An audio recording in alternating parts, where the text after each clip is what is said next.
This is a tough one, man. And I know a lot of people are pissed off. I know a lot of people are upset today. I get it. You love the guy. He's a fantastic player. I'm with you. I'm a huge Mookie Betts fan. I am. I'm a huge Mookie Betts fan. But I do think that the only thing we can question today is the return. Some things that I'm reading on social media, some things that I'm hearing from people on the radio, on TV today is it's just getting ridiculous. It's getting a little ridiculous. Because here's what this comes down to. Here's what the Mookie Betts David Price trade to the Dodgers comes down to. And I think you need to separate Price from Betts. I think they just combined two different situations. Because ultimately that ended up being the return. If they didn't combine the two situations, who knows what they would have got. Maybe they would have just got Verdugo. They wouldn't have got this 21-year-old prospect from the Twins, who people are saying could be pretty good. But we have no idea. Here's what this comes down to. The Red Sox were not going to pay Mookie Betts $420 million. They weren't. They weren't going to do it. They weren't going to do it. They were never going to do this. I don't care if they were $100 million under the luxury tax threshold. And I know they came out a couple months ago and they said it's a goal, not a mandate, that we're trying to get underneath the luxury tax threshold. They said that. But I think you need to separate that mindset, which is a real mindset, by the way, and you could be upset with that, and I've knocked them for that. I don't like hearing that. But you can take that mindset, and I think you need to separate that from trading Mookie Betts. I think it's two different things. Because I think they could have been $100 million, $150 million under the luxury tax threshold, and they still, last night, would have traded Mookie Betts to the Dodgers. Because I don't think a Mookie Betts trade to the Dodgers had anything to do with the luxury tax threshold. I don't. What it had to do was Mookie Betts had a number that he told the Red Sox in a counteroffer after the Red Sox offered Mookie Betts $300 million. Which, whether people like it or not, the reality is that's more of the market for a superstar player, $300 million, than $420 million is. It is. I know you say, well, Mike Trout got 13 years, $430 million. Mike Trout is an anomaly, okay? His contract is an anomaly. The going rate for a superstar player, hitter or pitcher in this league right now is an 8 to 10 year deal, 8 to 10 years, anywhere from $260 mil to $330 mil. Somewhere around $300 mil is the going rate for a superstar player. You can't just take one guy and go, that's the market. He set the market. No. Trout's an anomaly. If Mookie Betts thinks he can go get that somewhere, if the Dodgers are going to give that to him, or if some team like the Yankees is going to give that to him, then good for them and good for Mookie. By the way, I'm not knocking Mookie today. Go get your money. You think you can get $420 million? You think you can get as much as Trout, which when he signed that contract last winter, made him the highest paid athlete in the history of North American sports. If you think you can become the highest paid player in the history of North American sports, all power to you. Go get that money. But if you're the Red Sox, I don't care what the luxury tax is. I don't care if you're under the luxury tax by 150, 200 million. You're not going to pay one player $420 million. They were never going to do this. So to sit there today and start pointing out like the Lester contract or, the Lester contract they didn't give him or the guys they did give big contracts to, which, maybe didn't work out or ended up being too much money. You're going to point to those things today and say that the Sale contract, the Bogarts contract, these things prevented the Red Sox from doing this with Betts. No, it didn't. You got to separate that conversation. This isn't. Mookie Betts wasn't asking for $250 million. He wasn't asking for $300 million. They offered him $300 million. He said, no, we want $420. This, to me, is a completely separate issue from the team's goal of getting under the luxury tax threshold. And you can say, well, how is it separate when, Mookie Betts wants a lot of money? You'll be over the threshold if you give it to him. Well, I say that because it's $420 million. It's just, that's not sitting with people. And the reason that number's not sitting with people and why people aren't going, that's absurd, that's an insane number, is because the concept with the Red Sox is that John Henry's a billionaire. There's no salary cap in Major League Baseball. It cost me $15 to get a Bud Light. Therefore, the Red Sox should do anything and spend any amount to keep their best player. That's the mindset. People are going to simplify it that way, and they are going to stick to their guns on that. That John Henry is a billionaire. There's no salary cap. It costs an arm and a leg to go to Fenway. And because of that, he should spend $420 million on Mookie Betts. I just think there's a business side to it. At some point, it's a business. John Henry's a billionaire. I know he's got more money than God. I get it. But there's other things you think of. Like, you think of Rafael Devers. How much are you going to give him in a couple of years? Right?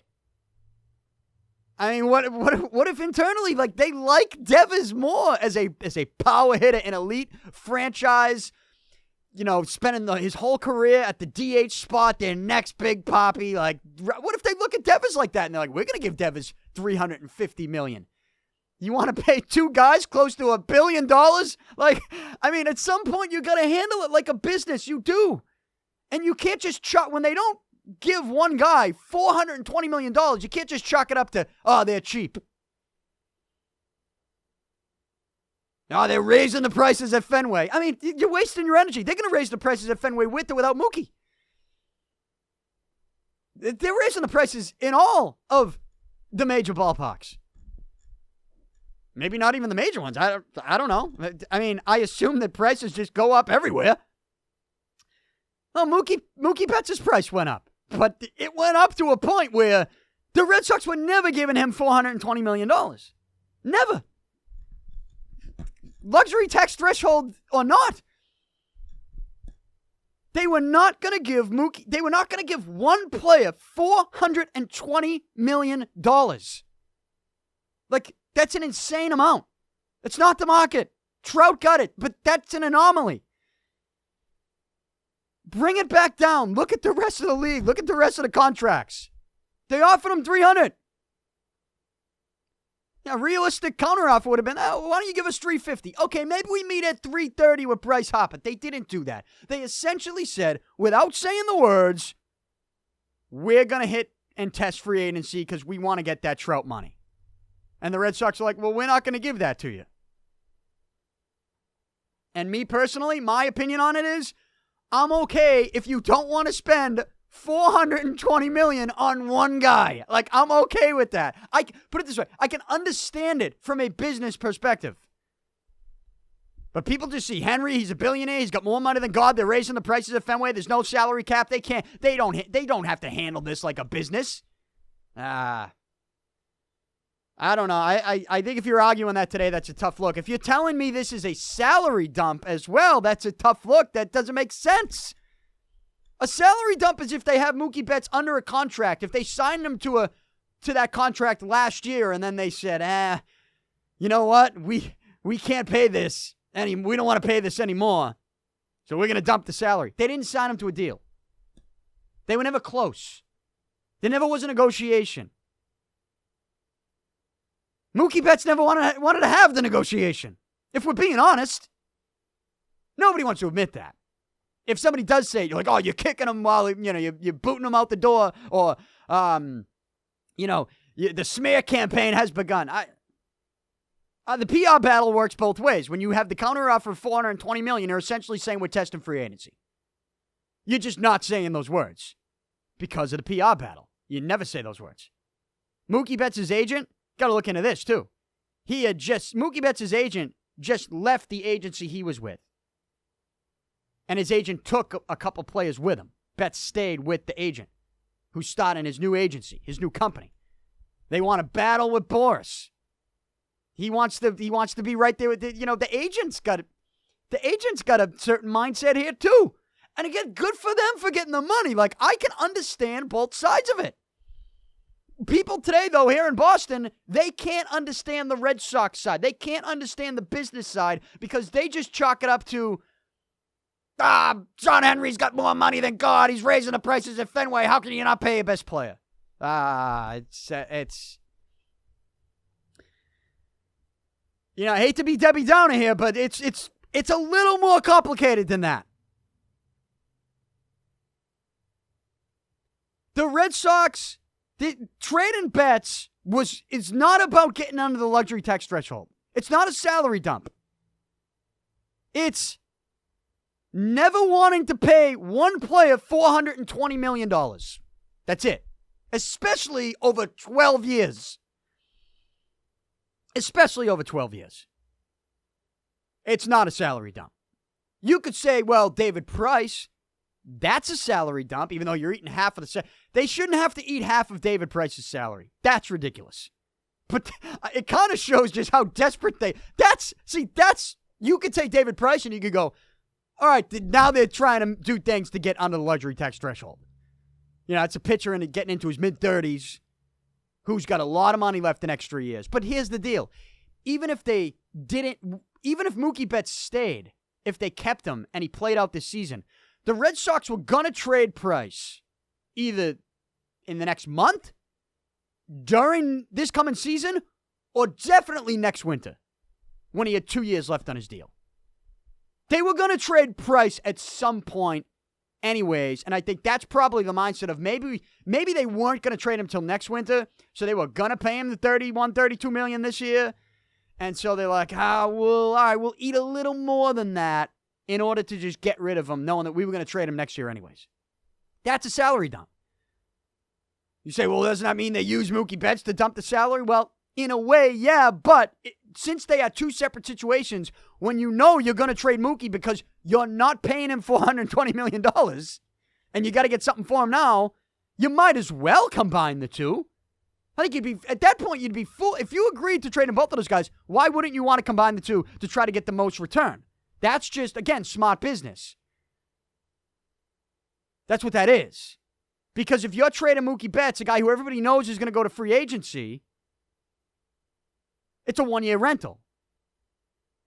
Yeah, it's easy to say, you got to get more for Mookie Betts. In a vacuum, of course you do. But there are specifics. And the specifics are that Mookie Betts is a one-year rental at this point, as far as we know right now, based on no confirmation or report of an extension. The Red Sox traded Mookie Betts because they weren't going to pay him $420 million. We could question the return. I think they lost leverage because everybody knows Betts is going to free agency. I think that's why they added Price to the mix. I would have liked to see the return be larger than that, obviously. I think that's what we can question today, the return, the possible lack of creativity from Chaim Bloom. But at the same time, it's like, who knows what this pitcher from the Twins is going to be? Alex Verdugo. I mean, there could be another move. Who knows? The return is it's questionable. I think that can be debated. Where I disagree with most people here in Boston today is this idea that the Red Sox are cheap, is this idea that trading Mookie Betts is a salary dump, and is this idea that the Red Sox are giving up on the season, that they're taking a different approach to the way they're handling business. This is a milestone moment where all of a sudden the Red Sox are saying, we're no longer going to be a big market club. We're going to handle this like a small market club. I don't think that's true. There's handling business like a big market ball club, and it's something that I agree with people on most of the time. Most of the time, I'm the guy sitting here yelling, you're a big market club, you got more money than God, spend the money. Most of the time, I'm saying that. But you get to a point where when one guy is asking for $420 million, you got to take a step back and go, wait a minute. Wait. What's he want? Is this a good business move? We want to keep the guy around. We love him. Let's see if we can work around that realistic market value, though, of like somewhere between, $260 mil and $330 mil. The $260 that Arenado got and the $330 that Bryce Harper got. Can we get a little more realistic with this? Because we do have to pay someone like Devers in a couple years, and we think that Devers is going to be an absolute animal for years to come. Can we get a little more realistic? How much does Mookie want? $420 million? I mean, I just think to give one guy, it's a tough conversation for me to have because I'm with the people. The people will respond to this by going, he's a franchise-changing player. You're once in a lifetime. Mookie Betts. I get it. He's a 5-tool superstar. I'm with you. I'm a fan. I'm not trying to argue his skill set. I'm not trying to tell you that Mookie Betts isn't one of the best players in baseball. He is. He is one of the best players in baseball. But I think that the market is not Trout's money. It's just not. People want to compare Betts to Trout, and I get it. But I think Trout's contract's ridiculous, too. I think Trout got a ridiculous contract. And I think at some point, if you're the Red Sox, where I disagree with everybody, most people in this town today, it's not about Mookie's talent or his skill set or what he's going to bring to the table the next 5 to 7 years in Major League Baseball. Not 12, 5 to 7. I don't disagree on how good of a play Mookie Betts is. I'm with you. As a fan of his, I'm with you. In general, just seeing Mookie Betts play for another team next year is going to hurt. It is. It's going to hurt. But I guess my job right now is to try to look at this thing somewhat realistically. And what I'll tell you is, what I've sort of accepted the last couple of weeks, if you've listened to the show, is that I'm okay if the business decision, regardless of who you are, of how much money you have, of what league it is, I'm okay with not paying one person $420 million. I'm okay with that. I understand. I do.